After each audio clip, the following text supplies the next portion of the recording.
kami akan mempresentasikan tentang pertemuan 10 yaitu pengetatan sistem pengendalian manajemen, pertemuan 11 yaitu sistem pengendalian manajemen keuangan untuk memenuhi tugas dan kapasitas sistem pengendalian manajemen.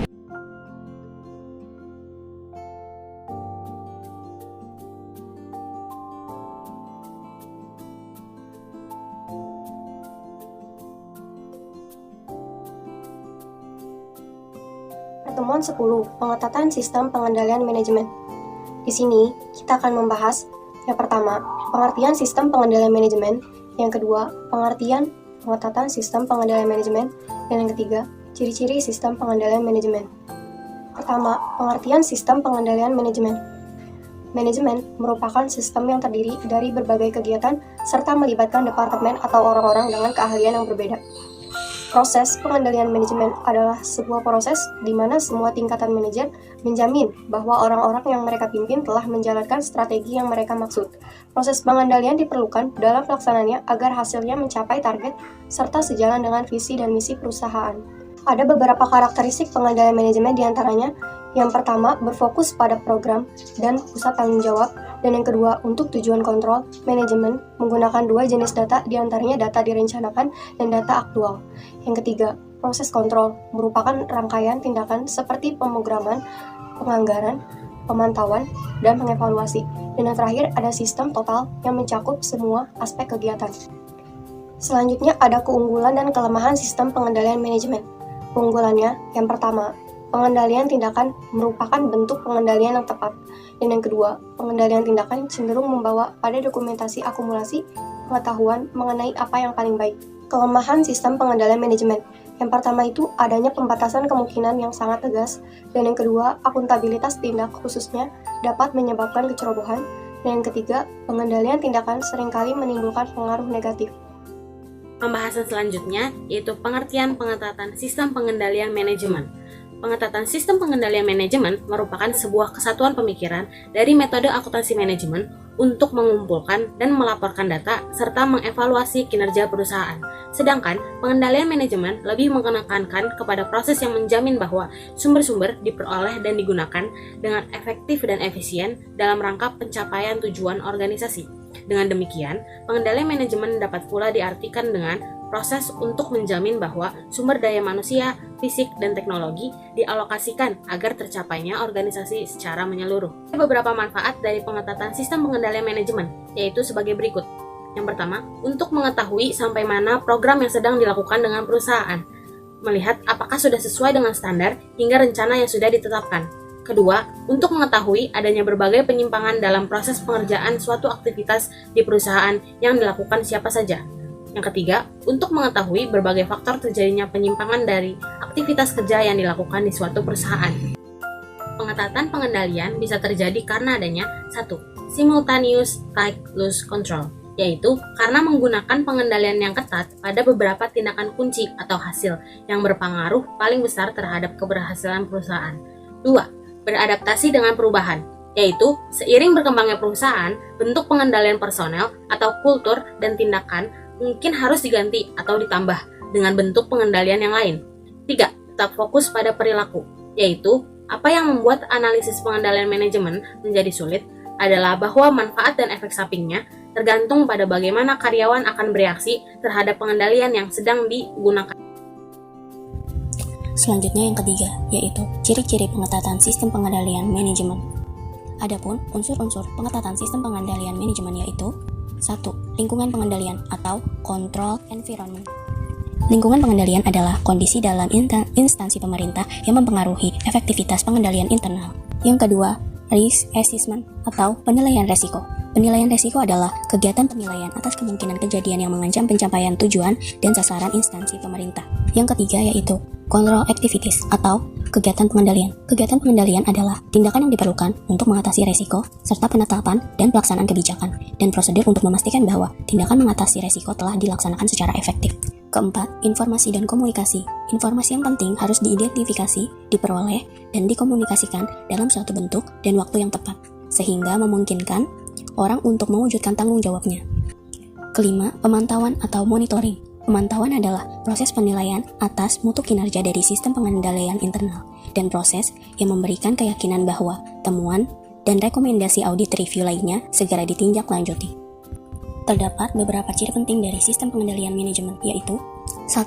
Sistem pengendalian manajemen digunakan untuk mengendalikan seluruh organisasi. Kedua, pengendalian manajemen bertolak dari strategi dan teknik evaluasi yang berintegrasi dan menyeluruh, serta kurang bersifat perhitungan yang pasti dalam mengevaluasi sesuatu. Berdasarkan ciri tersebut, dapat diketahui bahwa tugas terpenting dari manajemen melalui pengendalian manajemen adalah berusaha mencapai tujuan organisasi secara efektif dan efisien. Agar tugas tersebut dapat dijalankan dengan baik, pada tahap pertama, manajer harus memutuskan apa yang akan dicapai oleh organisasi dan cara untuk mencapainya. Lewat keputusan ini akan diketahui seperangkat tujuan organisasi dan strategi. Setelah keputusan-keputusan tersebut dibuat, maka pengendalian manajemen mulai bertugas untuk memastikan bahwa kehendak manajemen telah dilaksanakan oleh seluruh organisasi.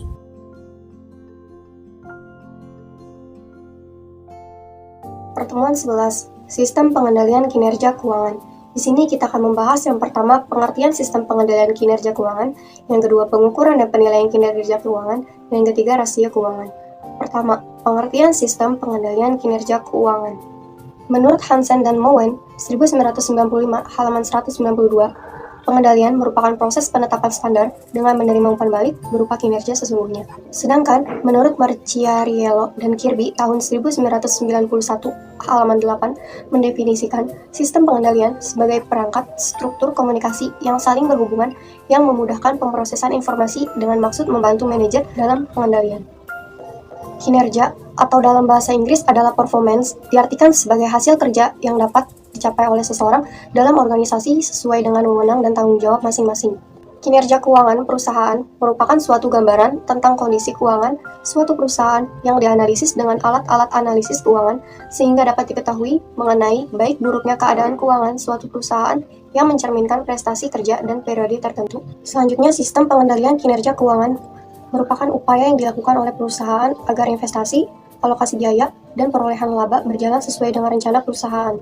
Dengan pengendalian kinerja keuangan, perusahaan dapat mengatur aset yang dimiliki untuk memberikan nilai keuntungan optimal, sehingga keberlangsungan perusahaan lebih terjaga dan tetap berjalan dengan baik dari segi keuangan.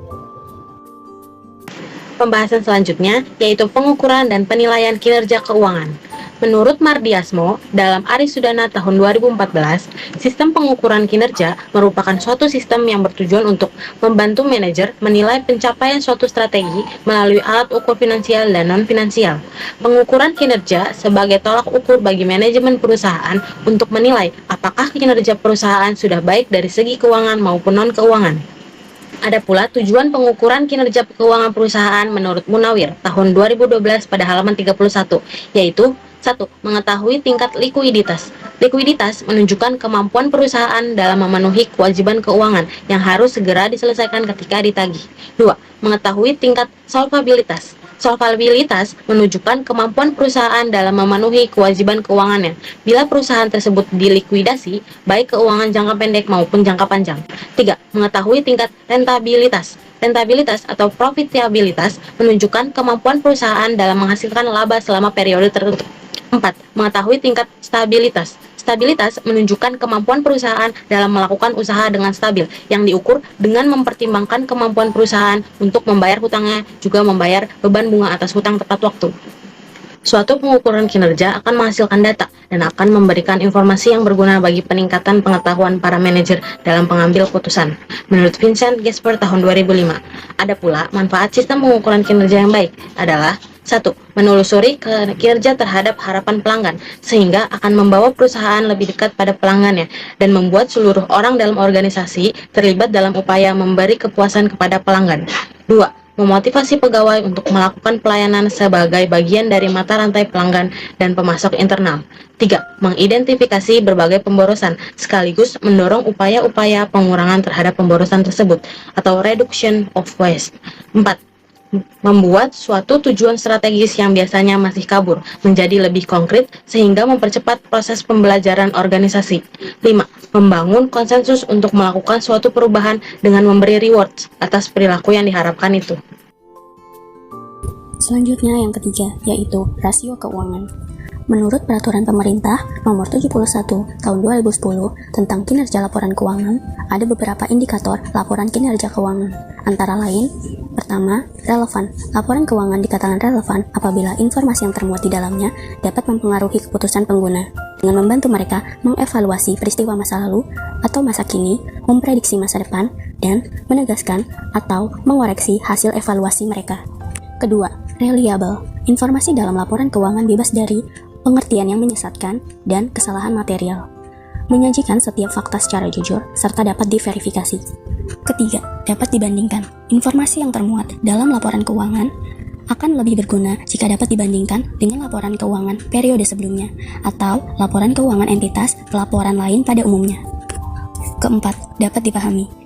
Informasi yang disajikan dalam laporan keuangan dapat dipahami oleh pengguna dan dinyatakan dalam bentuk serta istilah yang disesuaikan dengan batas pemahaman para pengguna. Menurut Saidin, tahun 2007, menyebutkan bahwa salah satu faktor yang mempengaruhi laporan keuangan pada sektor swasta adalah mekanisme pengawasan perusahaan. Kinerja perusahaan adalah kemampuan sebuah perusahaan mengelola sumber daya yang ada, sehingga memberikan nilai kepada perusahaan tersebut. Dengan mengetahui kinerja perusahaan, kita dapat mengukur tingkat efisiensi dan produktivitas perusahaan tersebut. Di samping itu juga penilaian kinerja perusahaan yang bermanfaat untuk mengetahui sejauh mana perkembangan suatu perusahaan. Untuk mengukur kinerja keuangan perusahaan dengan menggunakan rasio-rasio keuangan dapat dilakukan dengan beberapa rasio keuangan. Rasio keuangan memiliki keunggulan dibandingkan teknik analisis lainnya, yaitu sebagai berikut.